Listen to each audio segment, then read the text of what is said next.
All right, today's review is on a couple of graphs when we're looking at changes of state. The first is a typical temperature time graph that you might have been exposed to even in late elementary school, middle school for sure, hopefully. We talked about this in honors as well. This is a temperature time graph where temperature is scaled versus time, and we usually start off with a solid. It doesn't have to be. The title should tell you what state of matter it begins with, and if it's a heating curve or cooling curve. This curve right here, is this a heating curve or cooling curve? What do you think? For those of you that said heating, you're correct. And we know that because the temperature is going up.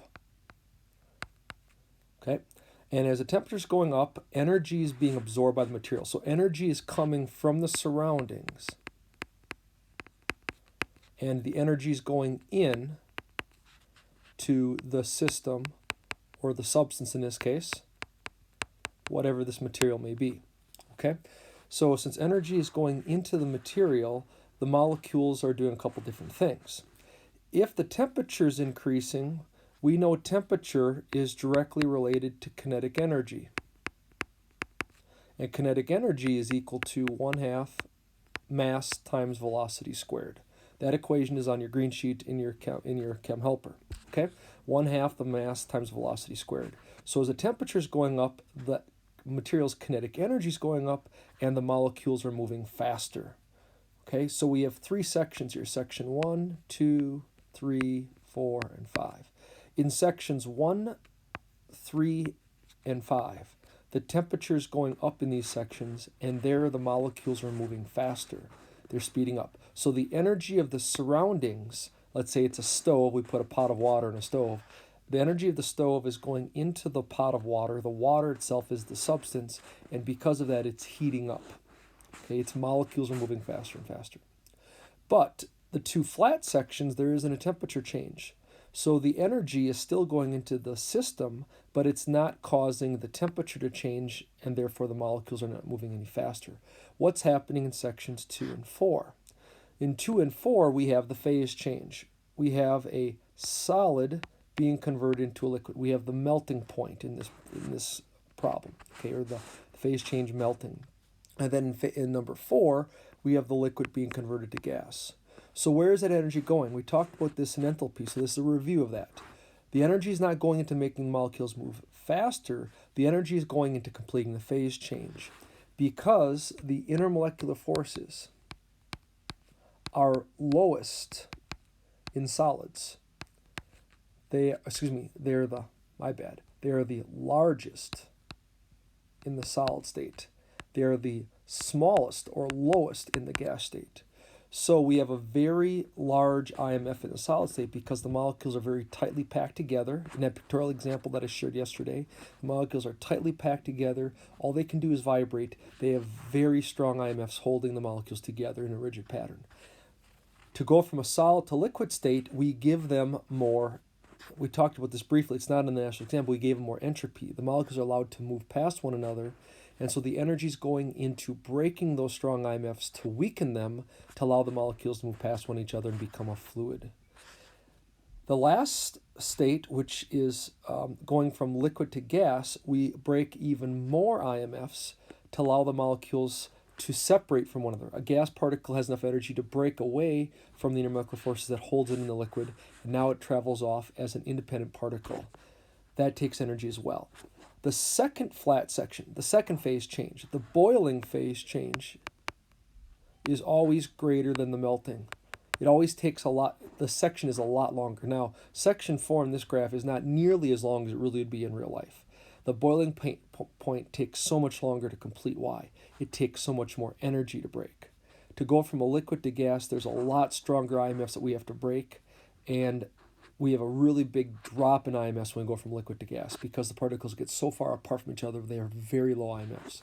So it takes a lot longer to boil something to completion than it does to melt something. That's what that means. So the length of the segment tells us the length of time it takes for that material to complete its phase change.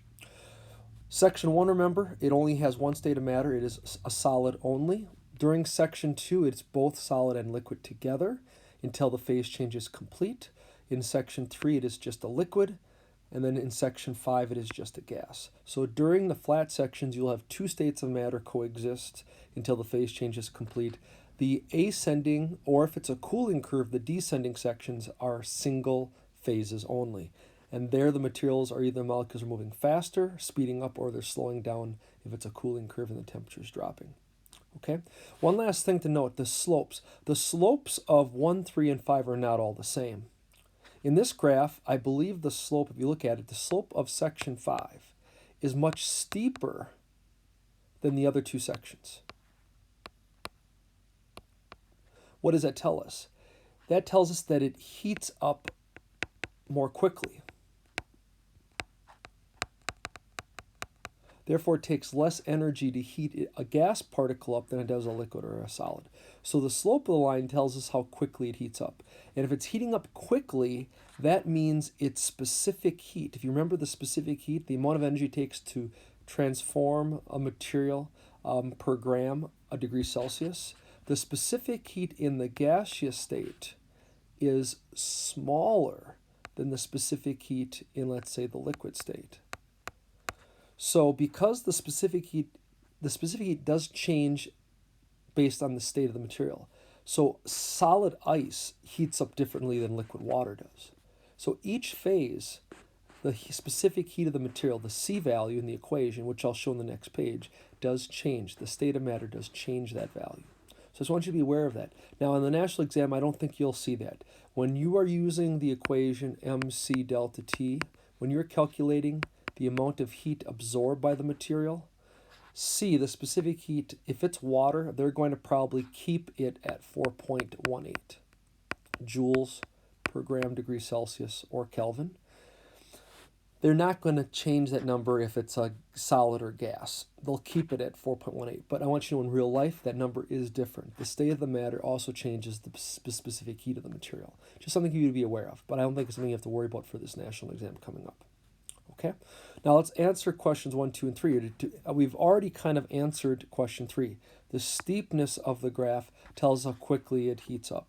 Okay. Question 1, why does the temperature remain constant at the flat section? We've already answered that. It stays constant because the energy is not going into the kinetic energy. The energy is going into the phase change to break the IMFs. So the energy is going into something else of the material, not causing it to move faster, but to cause the phase change to be complete. What's more important is number 2 here. What equations do we use? This is where we might use calculations to say, okay, how much heat is the material absorbing to go from this point in the graph to another point? So let's turn the page and look at that. Now in phase diagrams at the very bottom, phase diagrams is looking at how pressure and temperature affects the phase of a material. And we have each of these sections is dictating solid, liquid, and gaseous. Okay? When you are traveling over a line, each line is a phase change. So if I'm going from a point here to a point here in the graph, when I travel over that line, that's a phase change. Pressure and temperature does affect the phase of the material. Okay? So I can, if you remember back to honors chemistry, I can boil water. I can cause it to change state one of two ways. Okay? So over here in the water graph, let's say that room temperature water is here by my dot. I can boil water by increasing the temperature and traveling over this line to get into the gaseous state. I can heat water up. I can increase the temperature until it boils. But there's another way we can boil water. If you remember back to the demonstration I showed you back in honors chemistry, I could also move vertically down and travel over the same arrow. And that is when I could decrease the atmospheric pressure. Atmospheric pressure pushes down on the liquid. If I reduce that pressure, the internal pressure of the liquid, called vapor pressure, when it matches the liquid, the atmospheric pressure, the material boils. So I can boil water by both increasing its temperature or by reducing the atmospheric pressure pushing down on the material. This is why you can, if you go up to Denver, Colorado in the mountains, water will boil at a lower temperature because the atmospheric pressure pushing down on it is not as great. So the state of the material is dictated by both the pressure conditions exerted on it and its temperature conditions. And when we make changes to those, we can change the state of the material. The point where all three of these lines meet is called the triple point.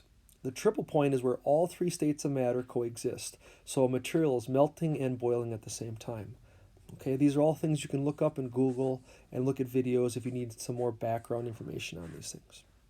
Okay, the sulfur graph over here on the left, we actually see sulfur.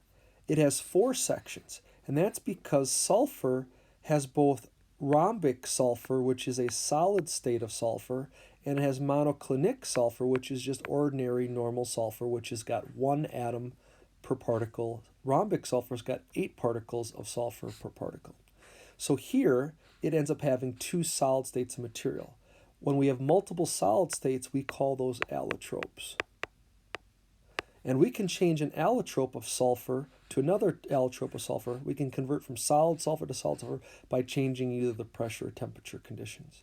And this is how we can also take graphite diamond, the good old carbon found in your pencil lead. We theoretically can convert that graphite diamond into, that carbon graphite, graphite carbon into diamond carbon. We can convert graphite into diamond by putting it under enormous pressure and temperature conditions. We can do this in the lab. Okay, not the lab that we have, but in multi-million-dollar facilities, we can actually convert graphite into industrial diamond used on things like saw blades and cutting tools. Okay, so with sulfur, you'll have 4 different sections, and therefore you also end up having 3 different triple points. Okay, so questions. To be able to use a specific temperature and pressure, so by using the pressure and temperature, we should be able to figure out, okay, if I'm at this pressure, I'm at this temperature, where those lines meet, that'll tell me what state of the material is in. Very simple stuff. If I move vertically, up or down, or lateral, horizontally, left or right, what does that do to the state of the material?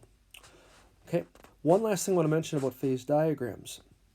Usually, the solid state, when I'm going from a solid state to a liquid state, you'll notice that the slope of the line typically has a positive slope.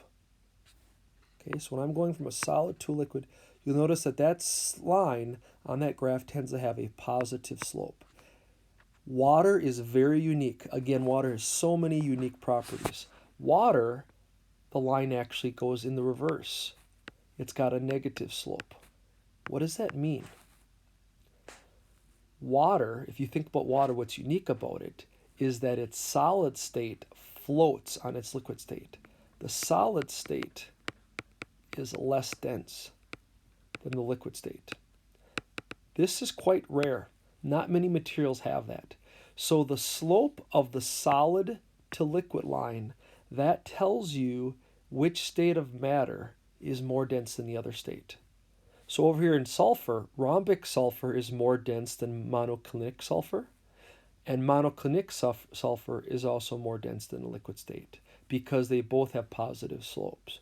So the solid to liquid line on a phase diagram tells you which material is more dense than the other state. Something just to be aware of. Okay, so those are phase diagrams and temperature time graphs.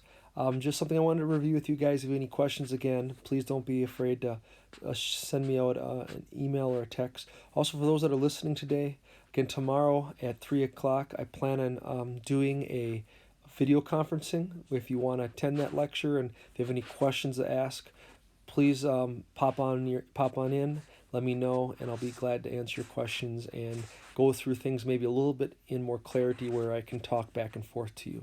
So if you are available, please pop on in and just let me know how things are going and if whatever else I can do to help you out.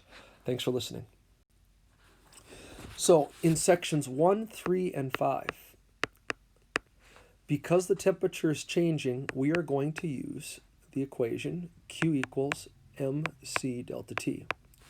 If I know the mass or the moles, if I know the moles of material, convert it to mass. If I know the mass of the material, if I know the specific heat of the material, and I know the change in temperature. Again, these equations are on your green sheet, and they also tell you what each of the variables are. Something definitely you're going to want to do leading the national exam is review all the equations and look at the variables. The variables are on the right side of the pages, and just be aware of what you're looking at there. So the amount of heat to take it, let's say for water, to go from 20 degrees Celsius to 80 degrees Celsius. I'm only in one section of the graph. Therefore, all I got to do is one equation. To go from 20 to 80 degrees, I would use this equation. Q equals mc delta T. Now remember, the change in temperature has to be the final temperature minus the initial temperature. If the graph is going up, it would be 80 degrees minus 20 degrees. There would be a positive 60-degree temperature change. Remember, the final minus the initial. Now, if we're going the other way, if the water was at 80 degrees and we cool it to 20, then we would do 20 minus 80 and we would get negative 60. Sign is very important. Positive Q means we are absorbing energy. The energy is coming into the material. Negative means that it's releasing. It's expelling energy out into the environment. Okay? So be aware of that as you go through that as to temperature change. Remember, final always minus initial. Don't get a point wrong because you have a sign value wrong. Okay? So plug and chug, plug in the mass, plug in the C, plug in the delta T, and that gives us the amount of energy it takes to convert water from 20 degrees to 80 degrees. The flat sections, because there is not a temperature change, we have to use a different equation. And that equation is Q equals the mass of the material, what's the size of the sample, times the HF. HF is called the heat of fusion. This is the amount of energy. It's usually given in joules per gram. This is the amount of energy it takes to convert 1 gram of the material from a solid into a liquid, or vice versa, a liquid into a solid. If we're going from a solid to a liquid, this is going to have a positive Q value. Okay? To melt something, energy's got to come in. If we're freezing something, going from a liquid to a solid, we could have the same Q value, but it'd be negative. We have to pull energy out. When ponds freeze in the wintertime, energy's coming out of the water into the colder surroundings, and because the water is releasing energy into the surroundings, the water itself will cool down and become colder. So freezing is an exothermic process because energy is pulled out of the material. When we melt something, it's endothermic. Energy's got to come into it. So again, sign conventions, positive, negative, very important. Number 4, Q equals mHV. HV is the heat of vaporization. This is the amount of heat to vaporize or convert a liquid to a gas. These constants, C, HF, and HV, those will be given to you in the problem. It's a matter of you plugging and chugging into the problem. Now, HV is always bigger than HF. And this again is why section 4 of the graph is so much longer than section 2. Because it takes a lot more energy to vaporize something than it does to melt something. And because of that, it'll take more energy to do that phase change. And therefore, it takes longer to complete that phase change. Okay? The big thing on these problems is it's pretty much a plug and chug problem. But what you have to do is identify where you're starting and where you're stopping. Let's say in the problem, you have iron. At 20 degrees Celsius, it is a solid. But you want to fully melt it at its melting point. Let's say the melting point is 850 degrees Celsius. I'm not sure on the number. It might be wrong. So if you look it up, it'd be that value. So let's say that this over here was an iron graph. So down here, we're starting at 20 degrees. But 20 degrees is not a liquid because we're talking about iron. Iron is a solid at room temperature. The melting point, which would be dictated right here, would be at 850 degrees. So we would have to take that solid and we would have to heat it up until it gets to its melting point. Now, just getting it up to the start of phase 2 hasn't completed. We want to fully melt it. So we would start here where I'm putting my dot. I would stop when it gets fully melted. What I've done is I've traversed 2 sections of the graph. So to do this problem, I would have to do 2 equations. The first equation, because there's a temperature change, I would use mc delta T. Okay, I would plug in the mass of the iron, whatever it is given to you in the problem. I'd plug in the specific heat of it. Again, that would be given to you. You would not have to memorize that. And the change in temperature, would be 850 degrees minus 20 degrees. There would be an 830 degree change in temperature. Multiply that together, and that's the amount of heat it would take to complete section 1. Section 2, they would have to give us the heat of fusion, the melting point of the melting energy, the amount of energy it takes to melt iron. Take the mass of the sample times HF, which would be given to you. That would give you the amount of energy it means to complete section 2. Then all I have to do to complete this problem is to add the energy of section 1 plus the energy of section 2 to get the total amount of energy that was needed to be absorbed by this amount of iron to fully melt it. So you have to be able to identify in this graph where you're starting and where you're stopping to figure out how many of these equations you might have.